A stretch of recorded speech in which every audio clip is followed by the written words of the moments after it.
Hallelujah. सबको जय मसीह की। आज परमेश्वर का वचन लेके आए आपके बीच में। से पहले का आराधना को करेंगे। स्तुति आराधना ऊपर जाती है, आशीष से लेकर नीचे आती है। हमारी स्तुति आराधना ऊपर जाती है, आशीष से लेकर नीचे आती है। प्रभु हमारा कितना महान, देखो हमसे करता है प्यार। प्रभु हमारा कितना महान, देखो हमसे करता है प्यार। हालेलू हालेलुया, हालेलू हालेलुया। विनती प्रार्थना ऊपर जाती है, उत्तर लेकर नीचे आती है। हमारी विनती प्रार्थना ऊपर जाती है, उत्तर लेकर नीचे आती है। प्रभु हमारा कितना महान, देखो हमसे करता है प्यार। हालेलू हालेलुया। आज हम आपके बीच में लेके आए हैं वचन रूत और बोअज का विवाह। रूत और बोअज का विवाह जो आपको मिलेगा रूत 4 अध्याय में। तब बोअज फाटक के पास जाकर बैठ गया, और जिस छुड़ाने वाले कुटुंबी की चर्चा बोअज ने की थी वह भी आ गया। तब बोअज ने कहा, हे मित्र, इधर आकर यहीं बैठ जा। तो वह उधर जाकर बैठ गया। तब उसने नगर के 10 वृद्ध लोगों को बुलवाकर कहा, यहीं बैठ जाओ। वे भी बैठ गए। तब वह उस छुड़ाने वाले कुटुंबी से कहने लगा, नओमी जो मोआब देश से लौट आई है, वह हमारे भाई एलीमेलेक की एक टुकड़ा भूमि बेचना चाहती है। इसलिए मैंने सोचा कि यह बात तुझको जताकर कहूँगा कि तू उसको इन बैठे हुओं के सामने और मेरे लोगों के इन वृद्ध लोगों के सामने मोल ले।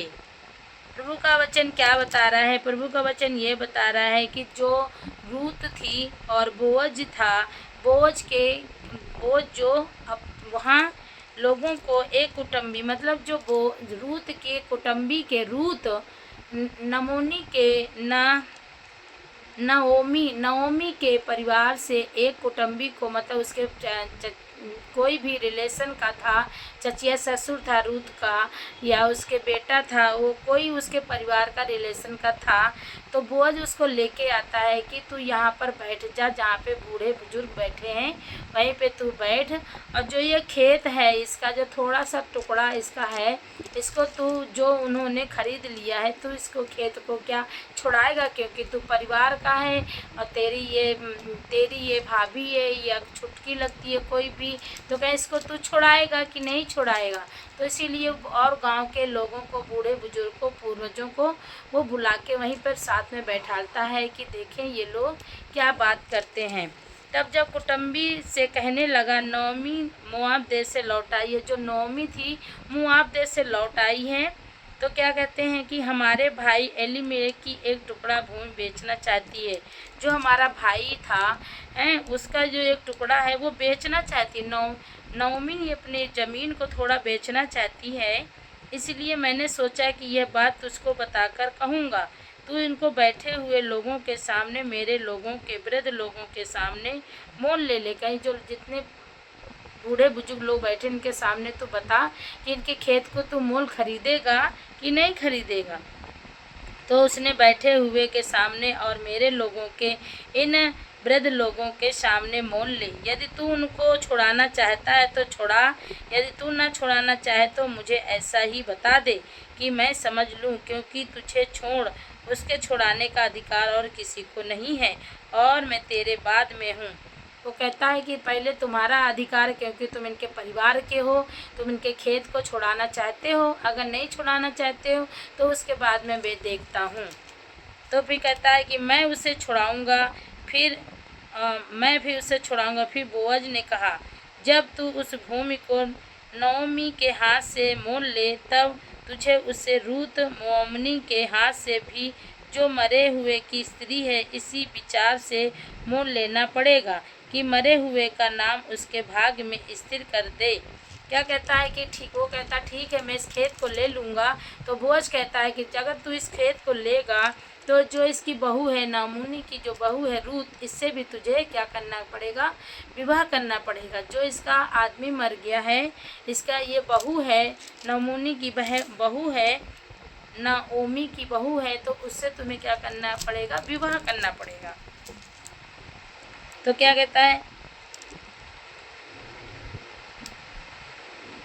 छुड़ाने वाले कुटुंबी ने कहा, छुड़ाने वाले उसने कहा क्या कहा उसको छुड़ाने वाले, मैं उसको छुड़ा नहीं सकता, ऐसा ना हो कि मेरा निज भाग बिगड़ जाए, इसलिए मेरा छुड़ाने का अधिकार तू ले ले, क्योंकि मैं उसे छुड़ा नहीं सकता। वो क्या कहता है, उसका घर परिवार का कहता, भाई मैं खेत तो ले लूँगा पर मैं रूत के साथ में विवाह नहीं करूँगा, तू ही ले ले, तू इस खेत को ले ले और तू इससे ही विवाह कर ले। पुराने समय में इजराइल में छुड़ाने वाले और बदलने के विषय में सब पक्का करने के लिए यह प्रथा थी कि मनुष्य अपनी जूती उतार के दूसरे को देता था। इजराइल में प्रमाणित करना इसी रीति से होता था।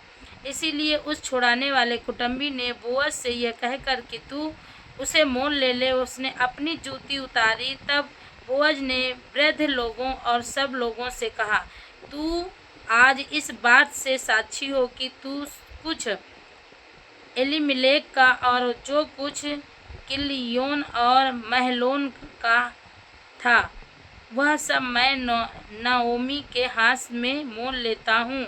फिर महलोन की स्त्री रूत मोआबनी को भी मैं अपनी पत्नी करने के लिए इस विचार से मोल लेता हूँ कि मरे हुओं का नाम उसके निज भाग पर स्थिर करूँ। कहीं ऐसा ना हो कि मेरे मरे हुए का नाम उसके भाइयों में से और उसके स्थान के फाटक से मिट जाए।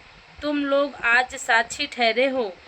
तब फाटक के पास जितने लोग थे उन्होंने सब वृद्ध लोगों से कहा, हम साक्षी हैं, यह जो स्त्री तेरा घर में आती है उसको यहोवा इजराइल के घराने की दो उपजाने वाली रहेल और लिया के समान करें, और तू एप्राता के वीरता करे और बेतलहम में तेरा बड़ा नाम हो, और जो संतान यहोवा इस जवान स्त्री के द्वारा तुझे दे उसके कारण तेरा घराना परेश का सा हो जाए, और तमार से यहूदा के द्वारा उत्पन्न हुआ। हालेलुया। परमेश्वर का वचन ये बता रहा है कि जो रूत थी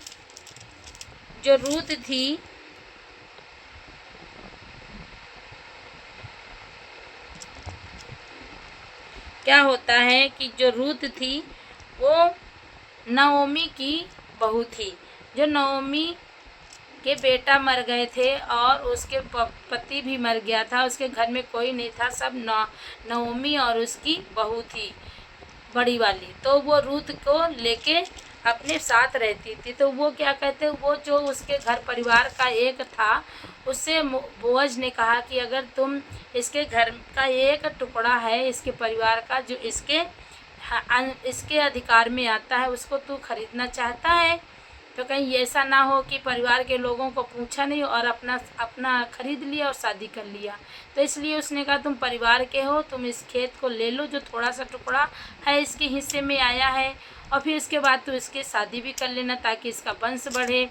इसके घर में अब कोई नहीं, सिर्फ सास बहुएँ हैं, इनका वंश बढ़े। तो वो कहता है मैं इस खेत तो लूँगा पर मैं शादी नहीं करूँगा। तो बोअज फिर वो क्या करता है, उसके जो परिवार का होता है वो अपने जूती को उतार के उसको दे देता है, बोअज को दे देता है। बोअज से कहता है तू ही खेत को ले ले और इसको तू ही शादी कर ले। तो उसको बाद में जब उसकी शादी हो जाती है तो जो वृद्ध लोग बैठे होते हैं वो कहते हैं ठीक है तू शादी कर ले, और जैसे लिया और राहेल का नाम परमेश्वर ने लिखा है वैसे इसका भी नाम हो, और इसके द्वारा जो उत्पन्न हो बच्चा वो क्या करे, पूरे संसार पूरे घराने का उद्धार करेगा। तो इस वचन के द्वारा परमेश्वर ने जो रूत थी उसको परमेश्वर ने न्याय दिया और उसका घर परिवार बसाया। रूत और बोअज की शादी हुई, फिर इसके बाद में वो लोग एक दिल एक मन हुए और परमेश्वर ने उसके पूरे घराने को बचाया। उसके वंश में कोई नहीं था, परमेश्वर ने इसके वंश को दिया, और परमेश्वर ने पूरे घराने के साथ साथ वंश को भी दिया और पूरे लोगों को बचाया। तो इस वचन के द्वारा आप सभी लोग सीखते हैं कि परमेश्वर आशीष देने वाला परमेश्वर है। अगर गुनाह पाप होते हैं तो माफ़ी मांगे, प्रभु क्षमा करने वाला परमेश्वर है। प्रभु तुम्हें फिर दोबारा आशीष देगा, ब्लेस करेगा। तो इन वचन के द्वारा परमेश्वर आप सभी को ब्लेस करे। God bless you all.